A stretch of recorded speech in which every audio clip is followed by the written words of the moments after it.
Olá, estamos começando mais um programa Nossa Saúde. Você já ouviu falar em síndrome metabólica? Bom, é um conjunto de fatores de risco que pode levar a pessoa a desenvolver doenças cardíacas, diabetes e derrames. Mais de 30% da população brasileira tem essa síndrome, que pode ser evitada com uma boa alimentação. Vamos saber mais a partir de agora.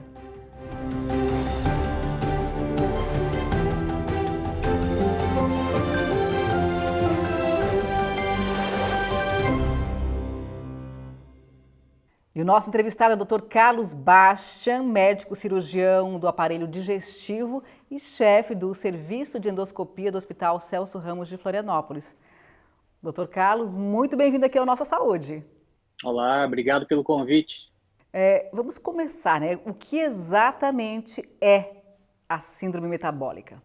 A síndrome metabólica é um conjunto de alterações clínico-laboratoriais que, na verdade, correspondem a fatores de risco para o desenvolvimento de doenças cardiovasculares, como infarto, derrame e fatores de risco para o desenvolvimento de diabetes e até câncer, alguns casos de câncer. E quais são essas alterações clínico-laboratoriais, né? Então, normalmente são aqueles indivíduos que têm obesidade visceral, a famosa barriga, né? Tem um triglicerídeo elevado, acima de 150, o HDL, que é o dito colesterol bom, baixo, e alterações na glicemia, glicose elevada, e hipertensão arterial. Então, são 5 critérios. O indivíduo não precisa obrigatoriamente ter esses 5, ele tendo 3 desses 5 critérios, ele já é caracterizado como sendo portador de síndrome metabólica.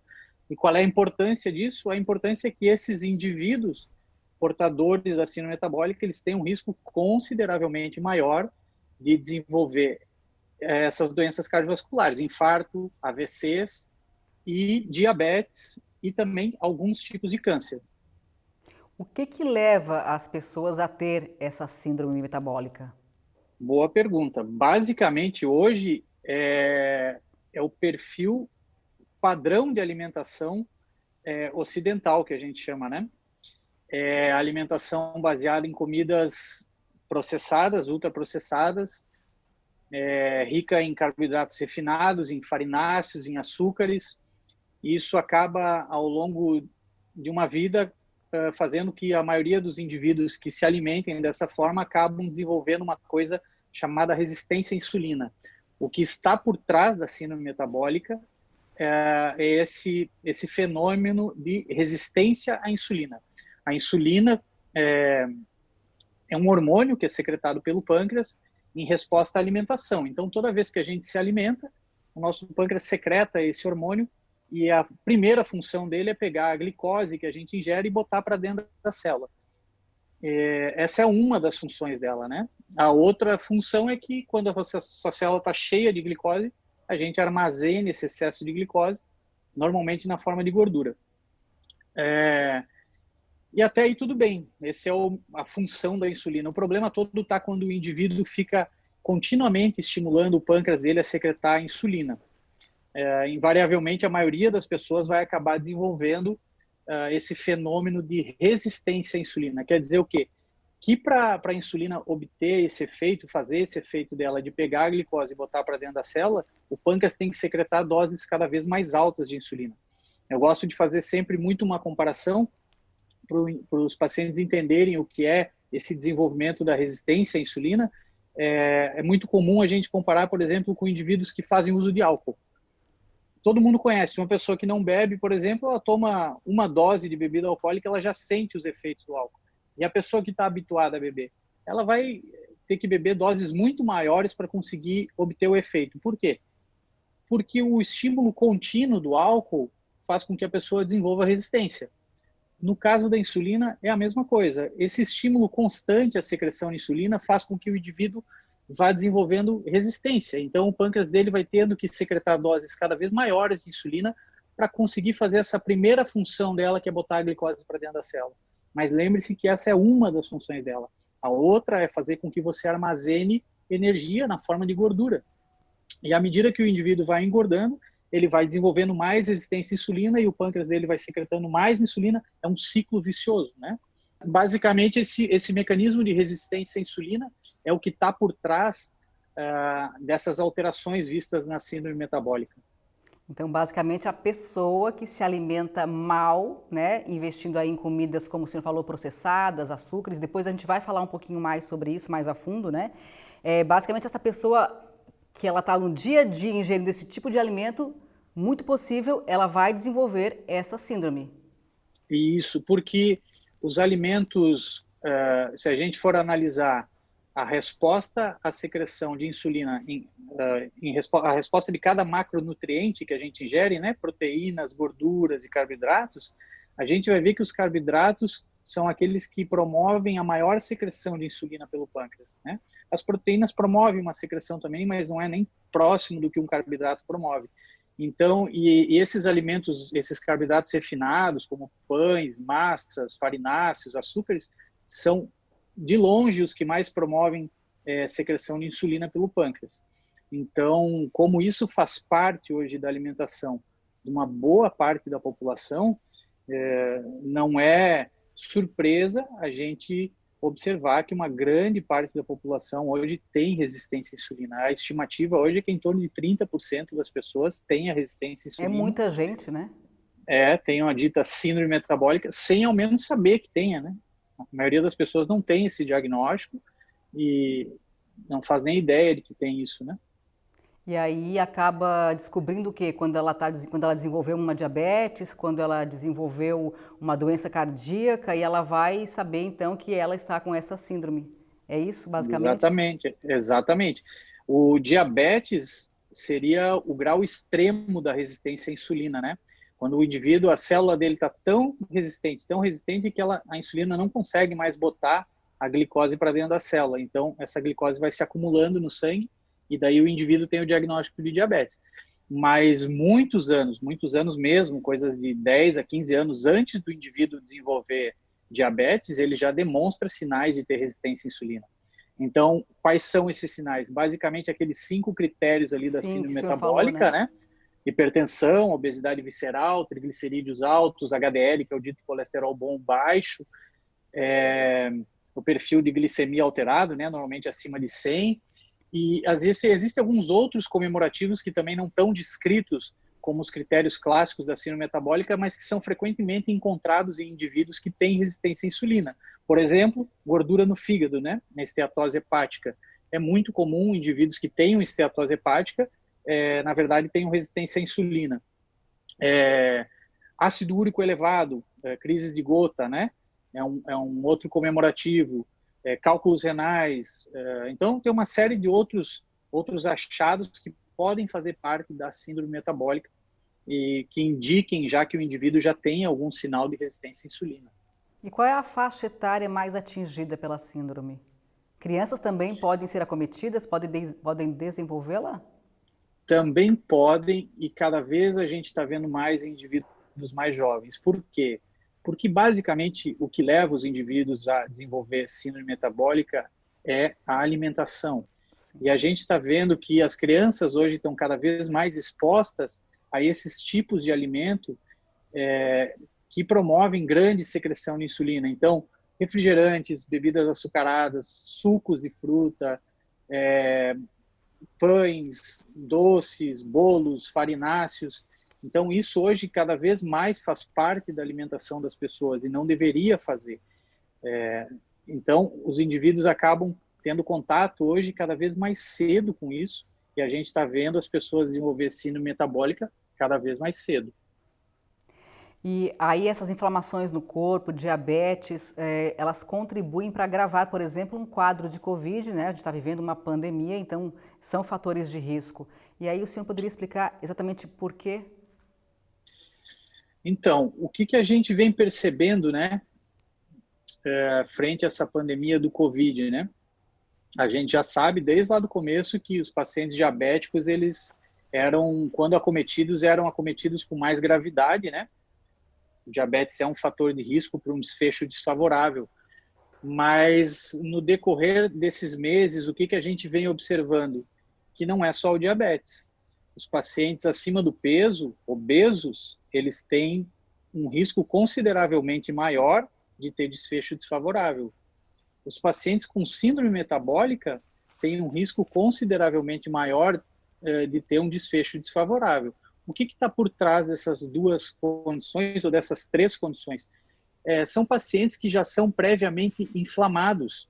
A obesidade, por si só, é um estado pró-inflamatório. O paciente já tem, o tecido adiposo, ele já produz uma série de proteínas inflamatórias. Então, quando ele pega o COVID, que é uma doença que basicamente faz uma reação inflamatória no corpo, ele soma essas coisas, entendeu? Então, é mais ou menos como você jogar gasolina numa fogueira. Ele já é um paciente inflamado, daí ele faz uma doença inflamatória, que é o COVID, e ele faz uma reação inflamatória muito exacerbada. Então, por isso que a gente está vendo esses desfechos desfavoráveis, às vezes, em pacientes jovens, e daí, às vezes, você vai olhar, mas não era diabético, né? Mas daí, quando você vai ver, o paciente estava acima do peso, ele tem uma barriguinha, ele era hipertenso. Basicamente, o que ele tinha? Ele era portador de síndrome metabólica, não diagnosticada.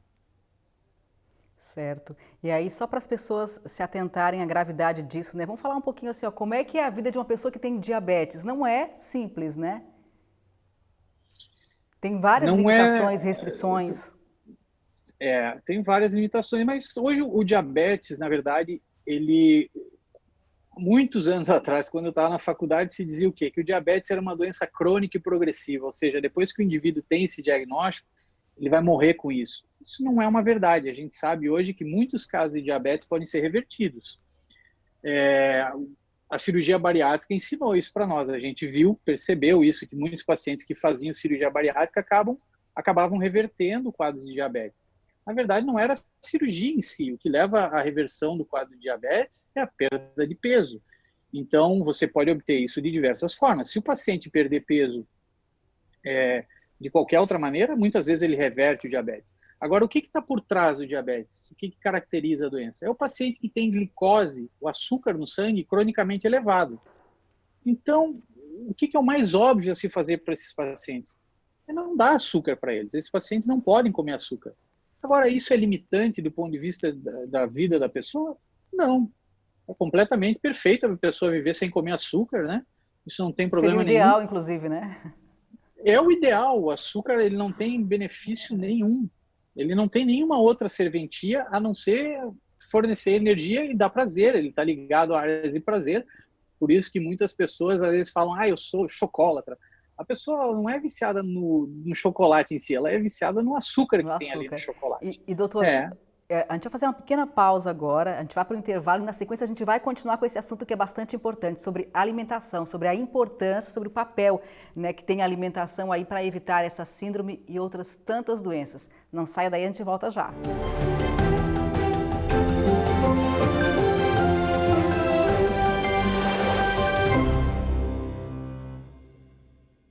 Estamos de volta com Nossa Saúde, a gente continua aqui o nosso bate-papo com o Dr. Carlos Bastian.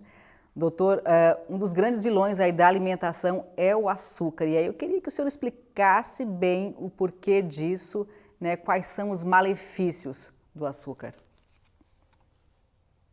Olha, o açúcar é, sem sombra de dúvida, o principal vilão, né? Na década de 70, houve uma demonização da gordura, né? E se deixou de lado o açúcar, que na verdade era o grande vilão de toda a história aí, né? A gente sabe que a gordura saturada, que é essa gordura de origem animal, ela não está associada a doenças cardiovasculares, não está associada a aumento de mortalidade por doenças cardiovasculares. Aliás, não está associada a aumento de mortalidade por nenhuma causa, mas ela foi demonizada por muitos anos. Enquanto isso, o açúcar foi deixado de lado. O açúcar é, sem sombra de dúvida, o principal vilão dessa epidemia que a gente vive hoje de obesidade e diabetes. Para vocês terem uma ideia, a obesidade hoje no Brasil, ela afeta 1 em cada 5 pessoas. É muita coisa. É muita gente. A gente não está falando de sobrepeso, a gente está falando de obesidade. Porque se a gente botar pessoas acima do peso, que seriam sobrepeso e obesidade, mais da metade da população se encontra nessa condição. É muita gente. Uau. O diabetes afetava estatisticamente 1 a 2% da população. Hoje afeta em torno de 10%. Então, e esse crescimento, ele aconteceu nas últimas décadas, foi uma coisa muito rápida. E, basicamente, o que a gente vê nessas últimas décadas? O crescimento desse tipo de alimentação, esses produtos processados, ultraprocessados, que são, normalmente, tem açúcar embutido. Às vezes, não com o nome explícito de açúcar, mas tem algumas variações ali nesses nomes, mas que acabam levando aquele mecanismo todo que a gente falou, de secreção de insulina e desenvolvimento de resistência à insulina.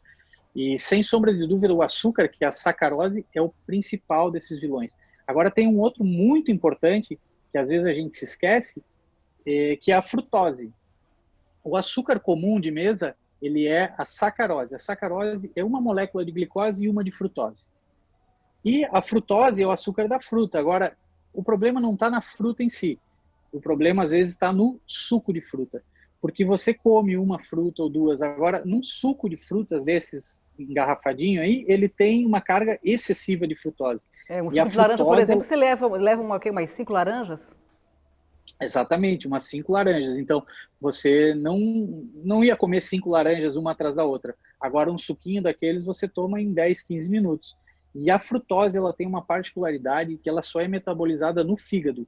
Então, ela acaba sobrecarregando o fígado e induzindo o que a gente chama de esteatose hepática, que é a deposição de gordura no fígado, que é o primeiro indicativo que o indivíduo está começando a desenvolver resistência à insulina. E o açúcar vicia, né? E o açúcar vicia. Tem muito trabalho mostrando isso, desse poder viciante do açúcar. Chega a se dizer que ele é, inclusive, mais viciante que cocaína. E quando a gente come açúcar, ele libera uma série de neurotransmissores no cérebro que atuam no centro do prazer. Então, ele tem o mesmo efeito que outros tipos de droga, que álcool, e por isso que as pessoas, às vezes, são realmente viciadas em açúcar. Elas precisam, às vezes, eu preciso comer um chocolate, eu preciso comer um bolo. Então, na verdade, o que está por trás disso é o açúcar. E o carboidrato é outro vilão também.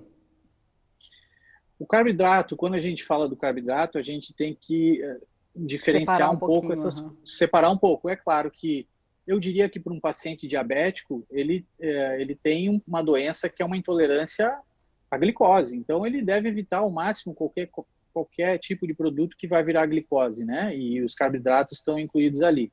Então, o indivíduo diabético, ele tem que realmente tomar cuidado em quanto ele vai comer de arroz, ou de batata, ou até várias frutas, né, que podem elevar o açúcar no sangue.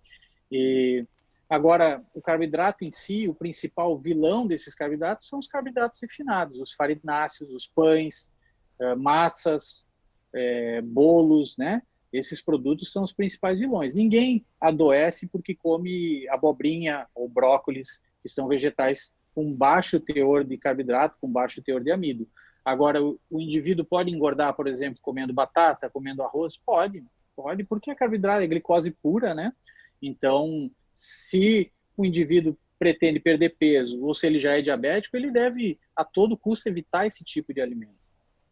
E aí, falando dessas pessoas que estão acima do peso, que estão obesas, né? O que seria ideal?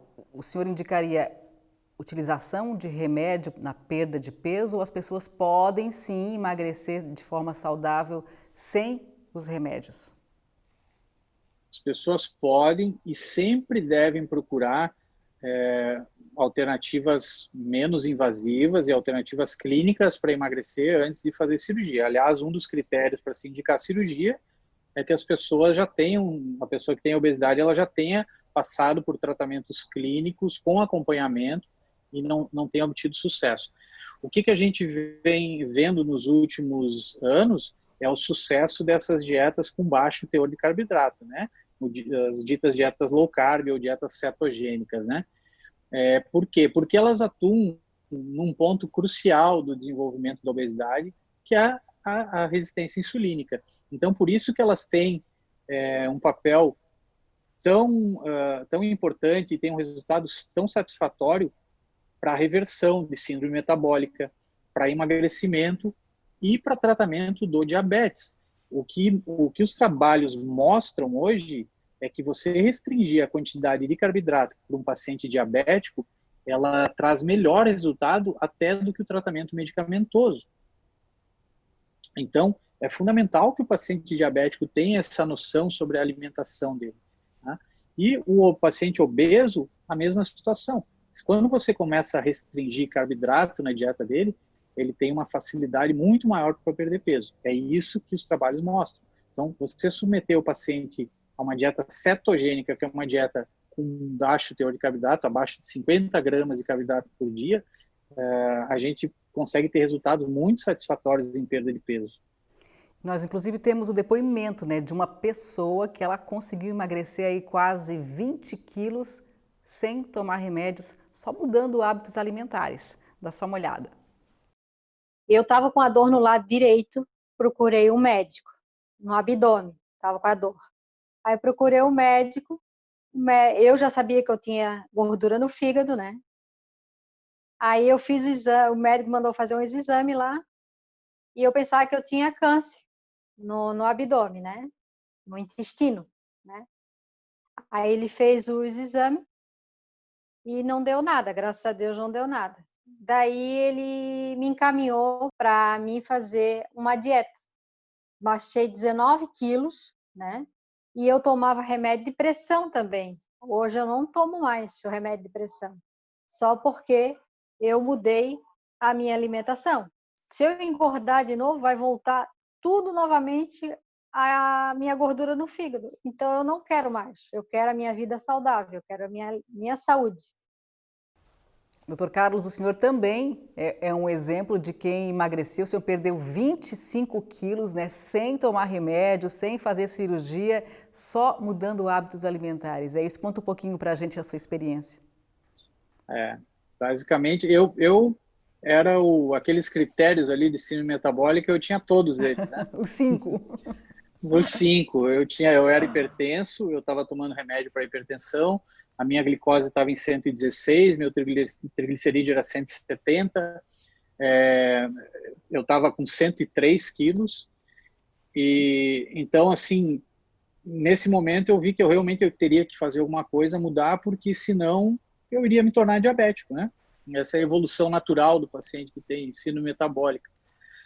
E daí que eu comecei a me aprofundar mais na questão da alimentação e ver e descobrir essas alternativas da dieta low carb, dieta cetogênica, que basicamente são dietas que restringem o carboidrato e que elas agem no cerne, no problema central da questão, que é a resistência insulínica. Então, hoje eu uso isso muito, muito no meu consultório, eu não consigo não usar, não utilizar, porque os resultados são muito satisfatórios e é isso que a literatura médica tem mostrado nos últimos anos, que os resultados são muito bons para tratamento dessas 3 condições, síndrome metabólica, obesidade e diabetes. E o senhor emagreceu esses 25 quilos, foi o que, em 3 meses, é isso? Em torno de 3 a 4 meses. E o mais importante de frisar é o seguinte, às vezes a pessoa acha, a gente tem um conceito um pouco equivocado sobre a obesidade. A gente acha que para a gente perder peso, a gente tem que comer menos e gastar mais energia, né? Então, ingerir menos caloria e gastar mais caloria. Não que as calorias não importem, elas importam, mas o principal, o que está por trás do desenvolvimento da obesidade é a resistência à insulina. Então, quando a gente começa a olhar a obesidade por esse foco, fica mais fácil de a gente tratar isso. Então, a atividade física, por exemplo, que é uma coisa que as pessoas acham que se não fizer atividade física, ela não vai perder peso. Isso é um mito, né? É um mito. A atividade física, ela ajuda, mas ela corresponde em torno de 10% na perda Não resolve de peso. a vida, então, de quem está acima Não, do peso. 90% é a alimentação. Só que a pessoa, quando a gente pensa nisso, a gente pensa, meu Deus, eu vou ter que passar fome, eu não vou poder comer pouco. E não é bem isso. Então, não é quantidade de alimento que você come, mas qualidade. E aí eu quero saber do senhor, por que as pessoas engordam? Parece uma pergunta óbvia, mas a gente sabe que não é, né, doutor? Basicamente o que a gente vê hoje, ou ao menos o prisma que eu vejo isso, é por essa teoria hormonal da obesidade, onde o que está por trás disso é esse excesso de insulina que o paciente tem, essa hiperinsulinemia sustentada e que acaba formando esse ciclo vicioso de desenvolvimento de resistência à insulina e o pâncreas tem que secretar mais insulina. A gente sabe que a insulina é um hormônio anabolizante, ela faz a gente armazenar energia, aliás, essa é a função dela. Então, quando a gente começa a fazer isso de forma várias vezes ao dia, ao longo de anos, estimulando o nosso pâncreas a secretar insulina, invariavelmente a gente acaba desenvolvendo isso. E a gente tem que ter doses cada vez maiores da insulina para controlar a glicose. E uma das consequências é que a gente vai acumulando mais gordura ao longo dos anos.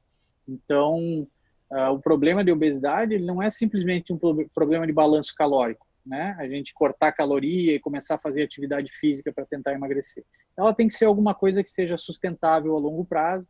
E eu acho que nisso que a dieta low carb e a dieta cetogênica são tão efetivas. Primeiro, porque a pessoa não passa fome, ela consegue se alimentar bem, e ela não é nem um pouco restritiva. As pessoas acham às vezes que isso é restritivo. Basicamente, o que se orienta nesse tipo de alimentação? É que as pessoas cortem pão, cortem massa, cortem açúcar, cortem farináceos, cortem doces, bolos, o que não tem nada de saudável nisso, entendeu? Isso é uma orientação que deveria ser para todo mundo.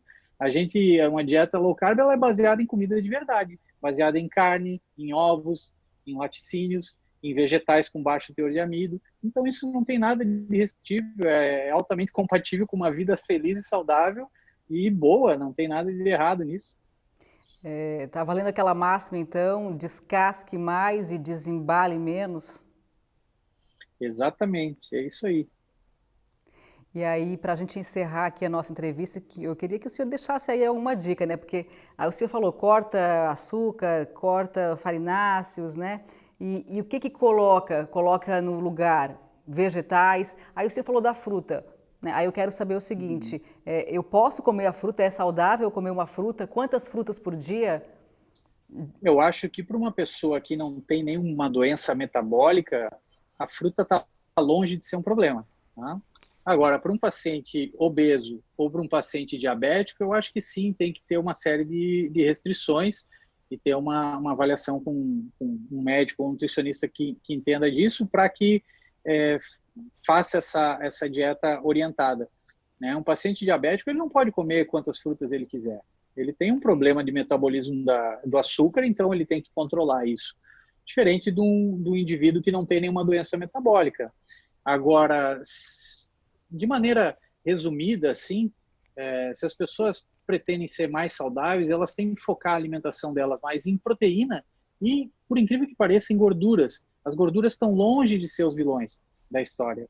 Então, a gente tem que, quanto mais proteína e mais gordura a gente comer, e proteína de origem animal, mais saudável a gente vai ser. A gordura, normalmente, a gente tem liberação de hormônio de saciedade para a gordura. A maioria das pessoas não consegue ingerir uma grande quantidade de gordura. Então, eu raramente restringo a quantidade de gordura que um paciente possa comer. O corpo dele normalmente autolimita. A gente não tem isso para carboidrato. O carboidrato, a gente tende a comer muito mais do que a gente precisa. Então, normalmente é onde a gente tem que atuar, onde a gente tem que tentar limitar. Então, de maneira resumida, é isso. Eu acho que se a gente focar a nossa alimentação em comida de verdade, peixes, carnes, ovos, laticínios, vegetais, a tendência é que a pessoa seja saudável. Comer menos com mais qualidade para ter uma vida mais saudável e viver melhor, já que a expectativa de vida, né, tem aumentado bastante ao longo dos anos, né, doutor? Então, isso é uma coisa que tu frisou, um ponto importante. Agora, se a gente não mudar esse padrão de alimentação que a gente tem hoje, eu acho que pela primeira vez na história a gente vai ver uma diminuição da expectativa de vida. Então porque essas doenças crônicas, elas estão acometendo os indivíduos cada vez em idades mais jovens. Fica aí, então, todo o alerta que a gente fez no programa, né, doutor? Muito obrigada pela sua participação aqui no Nossa Saúde. Obrigado pelo convite. E assim a gente vai encerrando Nossa Saúde de hoje. A você, muito obrigada pela companhia. Até uma próxima.